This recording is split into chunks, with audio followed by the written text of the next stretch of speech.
ಏನಿಲ್ಲ, ನಮ್ಮ ಡಿಪಾರ್ಟ್ಮೆಂಟಲ್ಲಿ ಏನೇನು ವರ್ಕ್ಗಳು ಮಾಡಿರ್ತಕ್ಕಂಥದ್ದು ಅದನ್ನು ಭಾಳ ಗಮನ ಇಟ್ಕೊಂಡು ಕೆಲವೆಲ್ಲ ವಿಚಾರಗಳನ್ನು ಕೇಳಿದರು. ಭಾಳ ಖುಷಿಪಟ್ಟರು. ಎಸ್ಪೆಷಲಿ ಕೆಲವು ರಿಫಾರ್ಮ್ಸ್ನ ಮಾಡೋದಕ್ಕೆ ನನಗೇನು ಆ, ಈ ಡಿಪಾರ್ಟ್ಮೆಂಟ್ ಪೋರ್ಟ್ಫೋಲಿಯೋ ಕೊಟ್ಟಾಗ ಏನು ನನಗೆ ಟಾರ್ಗೆಟ್ ಕೊಟ್ಟಿದ್ರು, ಆ ಟಾರ್ಗೆಟ್ನ ಮತ್ತು ಅದಕ್ಕಿಂತ ಹೆಚ್ಚಾಗೂ ಕೂಡ ಕೆಲವು ವಿಚಾರಗಳನ್ನು ಎಸ್ಪೆಷಲಿ ಈ ಸಂವಿಧಾನ ಪೀಠಿಕೆ ಶಾಲೆಯಲ್ಲಿ ಓದ್ತಕ್ಕಂಥದ್ದಾಗಲಿ ಮತ್ತು ಈ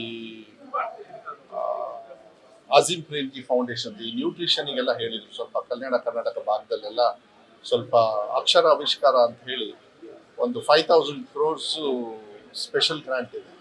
ಅದರೊಳಗೆ 25% ಬರೀ ಎಜುಕೇಷನ್ಗೆ ಕೊಡಿ ಅಂತ ಹೇಳಿ ಏನು ಇಟ್ಟಿದ್ದಾರೆ, ಅದ್ರ ಬಗ್ಗೆನೂ ಕೂಡ ಹೆಚ್ಚು ಚರ್ಚೆ ಮಾಡಿದರು. ಇನ್ನೂ ಏನಾದ್ರು ಫಂಡ್ಸ್ ಬೇಕಂತ. ಇಲ್ಲ, ಏನು ಪರವಾಗಿಲ್ಲ ಸರ್, ನಮಗಿಷ್ಟು ಸಾಕು, ಇದರಲ್ಲಿ ಚೆನ್ನಾಗಿ ಮಾಡ್ತಾ ಇದ್ದಾರೆ. ಮತ್ತು ಅಲ್ಲಿ ಭಾಗದ ಶಾಸಕರೆಲ್ಲ 25%ಗಿಂತ ಕೂಡ ಜಾಸ್ತಿ ಕೊಡ್ತಾ ಇದ್ದಾರೆ ಅಂತಲೂ.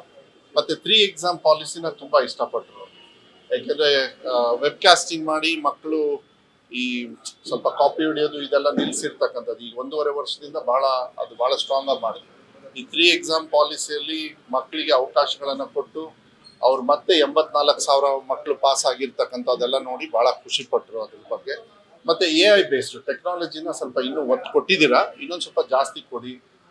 ಇಂಟ್ರಾಕ್ಟಿವ್ ಸ್ಮಾರ್ಟ್ ಕ್ಲಾಸಸ್ಸು ಇದಕ್ಕೆಲ್ಲ ಸ್ವಲ್ಪ ನಾನು ಹೇಳಿದೆ. ಈ ರೂಮ್ಸಿಗೆ ಸ್ವಲ್ಪ, ಯಾಕೆಂದರೆ ಮಲೆನಾಡು ಭಾಗದಲ್ಲಿ ಮತ್ತು ಹಿಂದಿನ ವ್ಯವಸ್ಥೆಯಲ್ಲಿ ಏನಾಗಿತ್ತು ಅಂದರೆ ಸುಮಾರು ಸಾವಿರಾರು ಶಾಲೆಗಳಿಗೆ ಅನುದಾನವನ್ನು ಕೊರತೆಯನ್ನು ಮಾಡಿದರು. ನಾವು ಬಂದಮೇಲೆ ಈ ವಿಕಾಸ ಯೋಜನೆ ಅಡಿಯಲ್ಲಿ ಸಾಕಷ್ಟು ಪೂರ್ಣ ಮಾಡಿದ್ವಿ. ಇನ್ನೂ ಸ್ವಲ್ಪ ಶಾರ್ಟೇಜ್ ಇದೆ. ಅದರಲ್ಲಿ ನನಗೆ ಅದೊಂದಕ್ಕೆ ಸ್ವಲ್ಪ ಸಹಕಾರ ಬೇಕು. ಅದು ಬಿಟ್ಟರೆ ಮತ್ತೇನು ಇಲ್ಲ ಅಂತ ಹೇಳಿದಾಗ ಅವರು ಭಾಳ ಖುಷಿಪಟ್ಟರು. ಬಟ್ ತುಂಬ ಔಟ್ಸೈಡ್ ಕಲಿಕೆಗೆ ಈ ವರ್ಷ ಕಲಿಕೆಗೆ ಒತ್ತನ್ನು ಕೊಡ್ತಕ್ಕಂಥದ್ದು. ಯಾಕೆಂದರೆ ಸಾಕಷ್ಟು ಏನು ಕಲಿಕೆಯಲ್ಲಿ ಪ್ರೀ ಪ್ರೈಮರಿ ಇರ್ಬೋದು, LKG UKG ಇಂದ ಮತ್ತು 1ನೇ ಕ್ಲಾಸಿಂದ 4ನೇ ಕ್ಲಾಸ್ವರೆಗೂ ಇರ್ಬೋದು, ಮತ್ತು ಮಿಡ್ಲ್ ಕ್ಲಾಸಿಗೆ ಮತ್ತು ಹೈಸ್ಕೂಲ್ಗೆ ಮತ್ತು PUCಗೆ ಕಲಿಕೆಗೆ ಹೆಚ್ಚು ಒತ್ತನ್ನು ಕೊಡೋಕ್ಕೆ ಹೇಳಿದ್ದಾರೆ. ಅದು ಬಿಟ್ಟರೆ ಮತ್ತಿನ್ನೇನಿಲ್ಲ. Is very happy.